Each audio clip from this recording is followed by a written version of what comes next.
My name is Amy Snyder, and I'm 27 years old. I live with my dad and my mom. We've always lived together as a family of three. Ever since I was little, I've always looked up to my dad. He runs his own business, and it's always so busy. He's rarely home, but whenever he finds some spare time, he always comes back to see me. On his days off, he would spend most of his time with me. He's a great dad. My mom, on the other hand, is a different story altogether. As far as I can remember, I've never seen my mom work a day in her life. She takes care of things around the house, but she's never supported my dad's business, nor has she ever held a job outside the house. Sure, I knew we were well off, seeing as my mom spent most of her time dolled up and going out. But seeing her always on the go, I knew deep down I never wanted to turn out like her. She's never been fond of kids, and she hardly ever paid me any attention. There were times when I felt terribly lonely, but my dad was always there to fill that void. I think my dad knew how indifferent my mom was towards me. He made it his mission to never let me feel left out or alone. At least, that's what I believe. I'm home, Mom! Oh, is it that late already? Mom's going out, so eat some snacks and look after the house, okay? Didn't we promise to go shopping together today and make curry? Sorry. Something came up suddenly. We'll do that next time, okay? Okay. As a child, my mother broke promises like these with ease, no matter how many times we made them. At first, such things often brought me to tears, but as a child, I had to learn not to take promises with my mother as real promises. My father, on the other hand, was someone who would never make vague promises like, maybe, if I can, or I'll see. Over time, I came to love my father, or rather, to see him as a reliable and trustworthy person. That's how I started to think. I admired him and even begged to join his company after graduating from university. Of course, being an only child, I started thinking that I wanted to inherit the company someday and carry on the will of my father, whom I admired. After I turned 20, my father started taking me out for drinks, and I learned a lot from him. My mother was shallowly involved in raising me as I became an adult. The only time my mother intervened in my affairs was during my sophomore year of college. Dad, I want to work at your company after I graduate from school. I've already started studying for it. I even want to succeed you someday. Amy, are you sure? Wait a minute. A girl doesn't need to do that. Why not? I want to be someone who can work hard like Dad. A woman should find a good man and let her husband earn a good living. That was such a typical thing for my mother to say. I didn't think this person could understand anything I said. So, I didn't continue the conversation that day. I didn't want to live a life hanging on someone else's life like my mother. I had always strived to become a strong woman who would live on her own. For the rest of my college days, after that day, I studied hard. And I joined my father's company as soon as I graduated. I couldn't persuade my mother, but it seemed like she finally gave up in the end. If you want to live your life this way, that's fine with me, but you'll be the one who will have to suffer for not listening to your mother. If you're okay with that, then do as you please, she said. So I did as she told me. By joining my father's company in this way, the distance between my mother and me grew even deeper. On the other hand, I started spending more time with my father than before, and our bond got even stronger. Looking back now, I guess my mother wasn't too happy with this situation. When I joined my father's company, he put in a lot of effort to train me seriously. But there was a reason for that. My father was sick.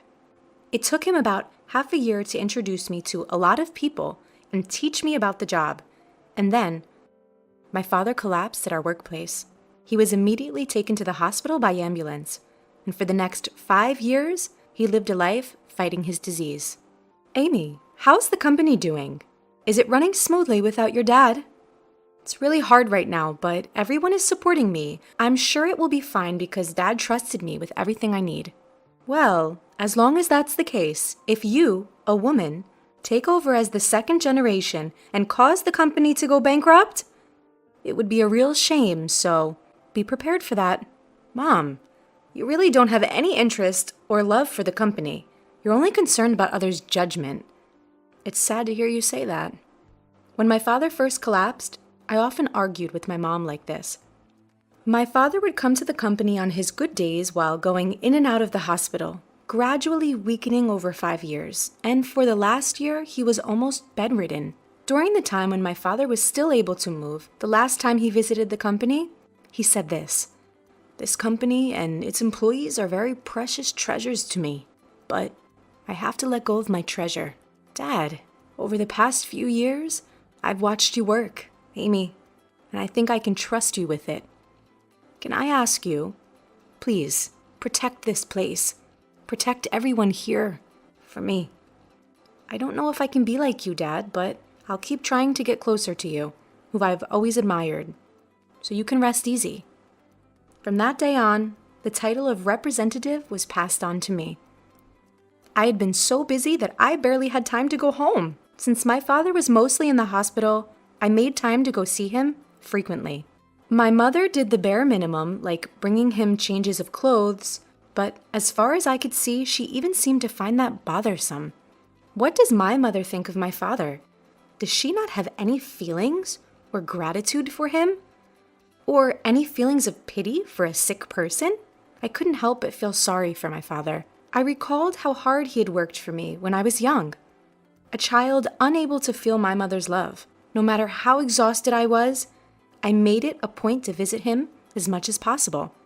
This routine lasted for about a year until he passed away, peacefully, in his sleep. I was so swamped with various tasks that I barely had time to grieve. My mother, who knew nothing, insisted that I handle everything, from the funeral arrangements to the hospital paperwork. Realistically, I didn't expect my mother, who had never done anything but stay home and play, to handle all of these procedures. So, I silently took care of everything. "Amy, the funeral's over. You've settled down now, haven't you?" My mother broached the subject the day after the funeral. "Please, leave this house. I've just inherited 200 million yen, so I have no use for you anymore." "Thank you. I was waiting for you to say that." I had concluded that talking to her any further was pointless. Did she think it was okay to just have money and live a life of leisure? I had nothing but questions, but I decided to leave. The next day, I called a service and sold all my belongings related to me. My mother was utterly surprised at how quickly I had organized my departure. However, I had kept a secret from her. I didn't know why she claimed to have inherited 200 million yen, but my father had entrusted all the money matters to me, and I was the rightful inheritor. There wasn't a single penny left for my mother. My father had firmly requested this when he was still healthy. "Your mother doesn't understand anything about money management or spending. I want you to give her household expenses on a monthly basis. If she gets a large sum, she'll likely go bankrupt immediately. But I don't think she'll listen to me. If she complains, tell her you won't give her a single penny." "No way." "Just kidding. But if you have trouble dealing with her, give her this." My father handed me an SD card. He said it contained a video letter from him to my mother. I never imagined that I would show her this, but judging from her recent attitude, I thought the day would come soon. My mother, alone in the spacious house after I left. I was expecting her to contact me soon, but she did so faster than I anticipated.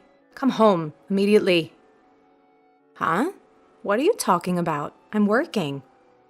"I just need to talk to you. Please, come quickly." She's so self-centered. With that thought, I headed to my childhood home with the SD card. As soon as my mother saw me, she started accusing me.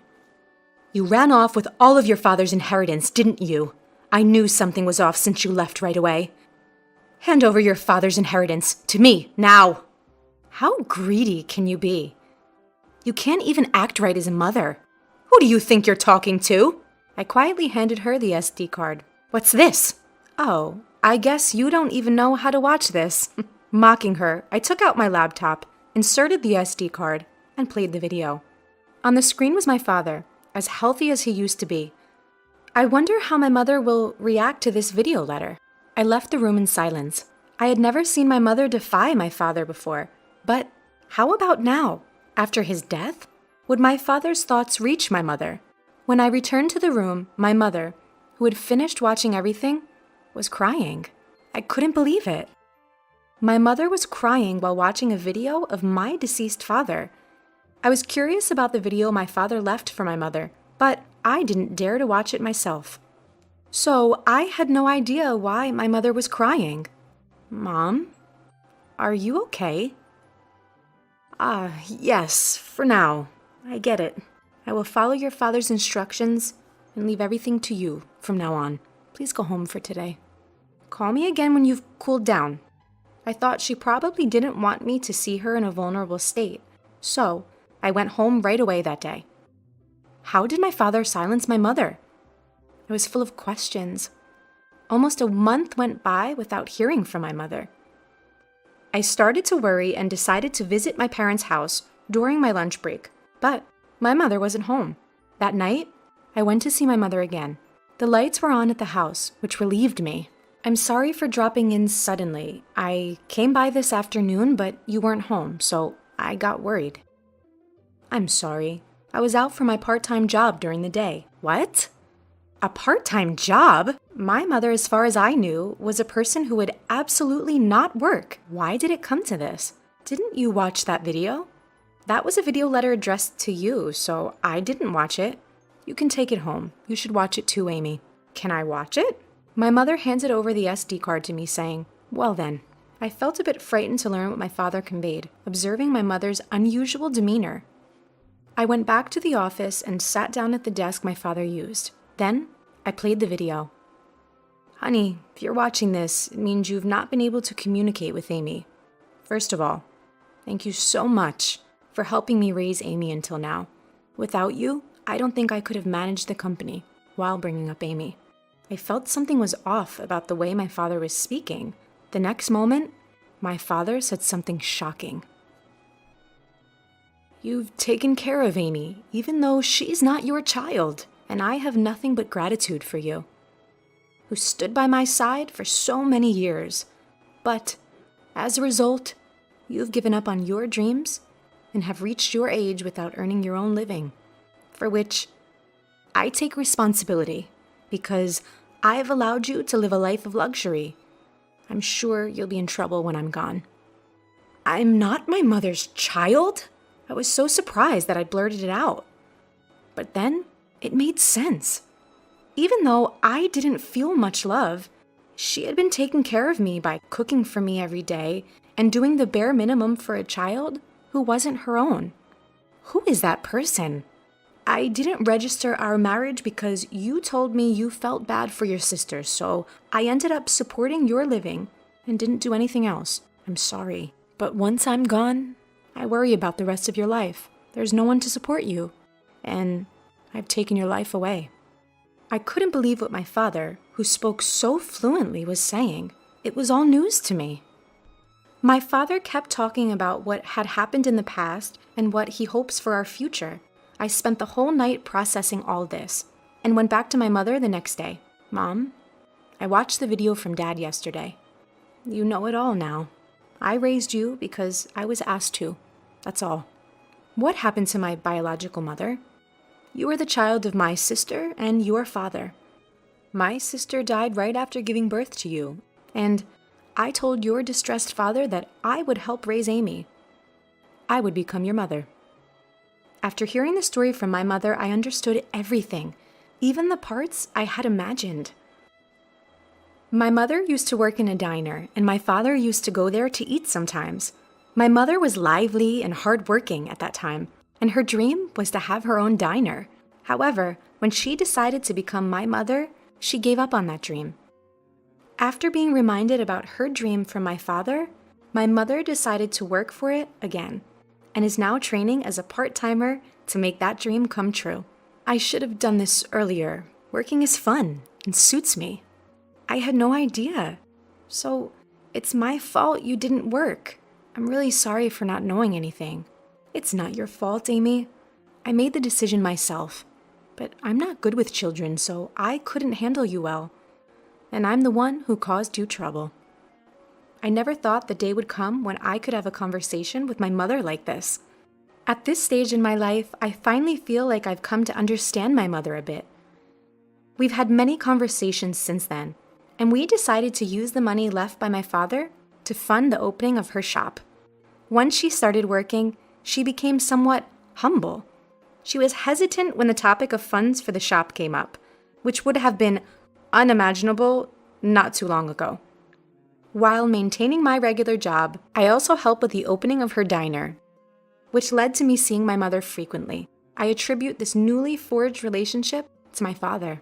Regarding living expenses, she insisted on managing with her own income, not wanting to accept help from my father's inheritance.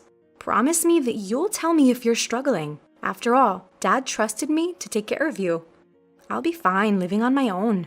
It doesn't cost that much, but in terms of my diner's expenses, I'll be relying on you. Of course. I'm looking forward to it too, so do your best. After many years, we finally became a real family, and now we are living harmoniously. She is not my birth mother, and it might have just been the right time for me to learn this. Your diner's finally gonna open tomorrow. Your dream is coming true. Seeing you work so hard at that company reminded me of my own dreams when I was younger. I believe that's why I've made it this far. It's all thanks to you and your father. Thank you so much. Mom, promise me to always be my mom. Amy.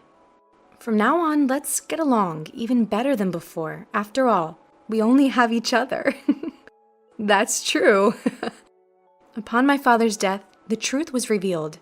I accepted the reality and decided to live on with just my mother and I. As I observed my mother's lifestyle, I thought about moving back to my hometown and living together with her again.